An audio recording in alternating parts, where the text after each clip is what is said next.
Hi everyone, welcome back to my channel. ಇವತ್ತಿನ video ಒಳಗೆ ಈಸಿಯಾಗಿ ಕ್ರಿಸ್ಪಿಯಾಗಿ ಮನೆ ಒಳಗೆ ಶೇವ್ ಹೆಂಗೆ ಮಾಡೋದನ್ನು ನೋಡೋಣ. ಇದಕ್ಕೆ ಫಸ್ಟ್ 1 ಕಪ್ನಷ್ಟು ಕಡಲೆ ಹಿಟ್ಟು, ಉಪ್ಪು, ಇಂಗು, ಅರಿಶಿನ ಪುಡಿ, ಆಮೇಲೆ 2 ಸ್ಪೂನಷ್ಟು ಎಣ್ಣೆ ಹಾಕ್ಕೊಂಡು ಮಿಕ್ಸ್ ಮಾಡ್ಕೊರಿ. ಈ ರೀತಿ ಮಿಕ್ಸ್ ಮಾಡ್ಕೊಂಡು ಹಿಟ್ಟಿಗೆ ನೀರು ಹಾಕ್ಕೊಂಡು ಚಕ್ಲಿ ಹಿಟ್ಟಿನ ಹದಕ್ಕೆ ಹಿಟ್ಟನ್ನ ಕಲಿಸ್ಕೊರಿ.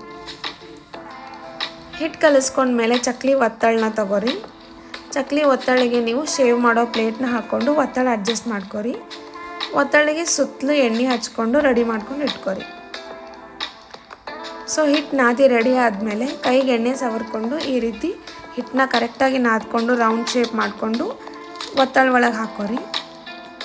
ಸೈಡಿಗೆ ಬಾಳ್ಗೆ ಒಳಗೆ ಎಣ್ಣೆ ಕಾಯಕ್ಕಿಡ್ರಿ. ಆಮೇಲೆ ಈ ರೀತಿ ರೆಡಿ ಮಾಡಿಕೊಂಡು ಶೇವ್ನ ಡೈರೆಕ್ಟಾಗಿ ಕಾದಿದ ಎಣ್ಣೆ ಒಳಗೆ ಬಿಡ್ರಿ. ಸೊ 2 ಕಡೆ ಡೀಪ್ ಫ್ರೈ ಮಾಡ್ಕೊಂಡ್ರೆ ಮನೆ ಒಳಗೆ ಹೆಲ್ದಿಯಾಗಿ ಕ್ರಿಸ್ಪಿ ಶೇವ್ನ ರೆಡಿ ಮಾಡ್ಕೋಬೋದು. Thanks for watching.